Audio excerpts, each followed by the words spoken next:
বিশ্বকাপ দলে জায়গা পাওয়ার পর কান্নায় ভেঙে পড়েন নেইমার। সামাজিক যোগাযোগ মাধ্যমে মুহূর্তেই ভাইরাল হয় ভিডিওটি। দেখুন, কার্লো আনচেলত্তির বিশ্বকাপের চূড়ান্ত ব্রাজিলের স্কোয়াড ঘোষণার সেই মাহেন্দ্রক্ষণ। রিও ডি জেনিরোতে টিভির সেটের সামনে তখন উৎকণ্ঠা আর উত্তেজনা নিয়ে বসে আছেন নেইমার জুনিয়র।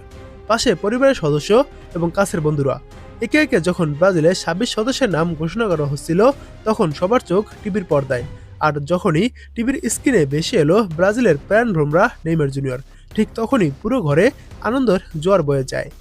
বন্ধুরা উল্লাসে মেতে উঠলেও ৩৪ বছর বয়সী নেইমার নিজের আবেগ ধরে রাখতে পারেননি।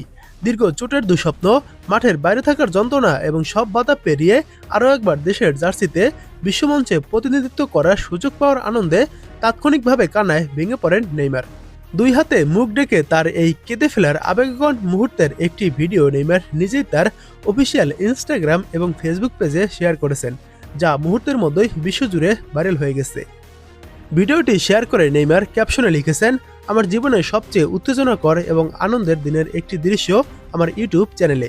ধন্যবাদ ব্রাজিল। ভিডিওতে দেখা যায় নাম ঘোষণার সাথে সাথে সবাই যখন তাকে জড়িয়ে ধরছিল, নেইমার তখন আবেগ আপ্লুত হয়ে সোফায় বসে থাকেন। তার চোখে ছিল খুশির অশ্রু। এই ভিডিওটি সামাজিক যোগাযোগ মাধ্যমে প্রকাশের পর চারদিকে হইচই পড়ে যায় এবং মুহূর্তেই ভাইরাল হয়ে যায়।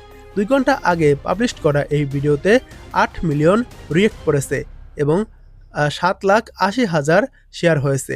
এটা হলো ইনস্টাগ্রাম এবং ফেসবুক তো আছেই, এবং নেইমার নিজের ইউটিউব চ্যানেলেও ভিডিও প্রকাশ করেছে।